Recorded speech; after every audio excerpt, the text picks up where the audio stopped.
sort of standard interpretation, think cockroach, since it's about the most noxious insect we can think of. Samsa is born and finds himself a cockroach.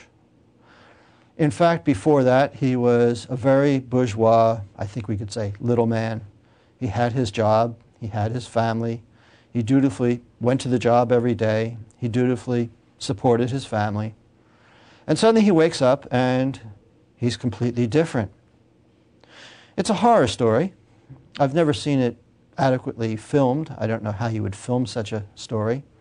But reading it, what makes it so horrible is the fact that Gregor Samsa does not wake up thinking like an insect, whatever that would be. He wakes up thinking like a clerk and a family member, and is somehow trying to cope with the impossibility of his new body.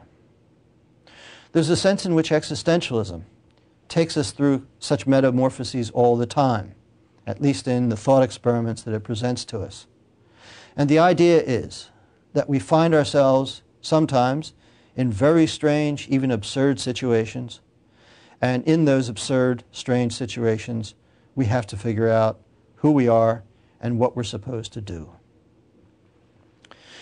There's a sense in which you might trace existentialism back to one of the keynotes of modern philosophy, and that is the French philosopher René Descartes, who said rather famously, "I think, therefore I am." Descartes said this as part of a rather lengthy argument, and this was, in fact, a premise that he was to use to prove all sorts of things, but that's not of interest for us here right now. What's important is that the very statement, "I think, therefore I am," is sort of an emblem of a certain kind of philosophy. First of all, notice that the emphasis is on thought. And as I've been stressing, for the existentialist, your existence is not so much bound up with your thinking. In fact, Nietzsche, for example, will say, you never exist quite so much as when you're not thinking. But also, that idea of I am, and I am as a thinking thing, is something that is going to be challenged. For the existentialist, to exist is very much to be a being in the world, to be active, to be engaged. And the very idea that I think, therefore I am, somehow summarizes our self-identity, is to make it sound much simpler than it is. We don't find out who we are just by reflecting on ourselves and say, aha, here I am. But rather, you find out who you are, among other things, by looking to see what you've done, by looking to see how other people think of you, by looking to see how in fact you think of yourself in concrete terms. Because what existentialism is really all about is how we live our lives. The reason why I'm so attached to it is because it seems to me, of all philosophies, it is the one that is most geared to our very real concerns, our very real passions, our very real decisions. And if it's complained that existentialists don't really give us enough advice about precisely what we should do, they really just say things like, take responsibility for your actions, then I think one might conceive of that not so much as a weakness, but rather as the great strength, and in fact very central to the idea of existentialism itself. You don't tell people what they should do.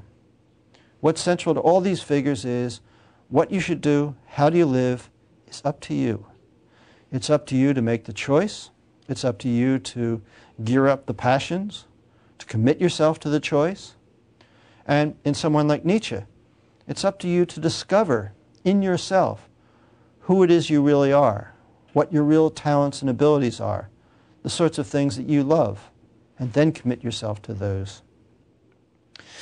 Existentialism originated, as you can tell from these 5 figures. Kierkegaard's Danish, Nietzsche and Heidegger are German, Camus and Sartre are French, or in Camus' case French-Algerian.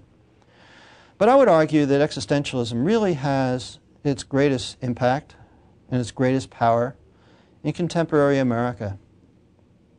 The fact is that we've always been a society which has prided itself on our sense of responsibility, but I think we've all noticed with a certain amount of despair that in the recent decades, it's all shifted into a kind of sensibility of victimization, a sense that the world is moving too fast for us, a sense that, for example, in politics, we don't make a difference, a sense that religion has gotten somehow superficial, a mere facade, a kind of sham. And we're looking for something deeper. We're looking for something that we can call our own. We're looking for a sense of empowerment, to use a greatly overused contemporary word. The truth is, I think existentialism can give us that, because what existentialism talks about and constantly hammers away is the idea that we are responsible, we do have choices, no matter how complicated or fast-moving the world is, and no matter how superficial those around us might be. We are in charge of our lives. We have to make the choices. We have to understand exactly how dark life can be and figure out what to do with that, as well as figure out where joy lies and pursue that too. So in the lectures that follow, I'm going to be running through these various figures, starting with Camus, and I'd like to give you basically 24 different kinds of illustrations about how these theses play out in practice. Thanks.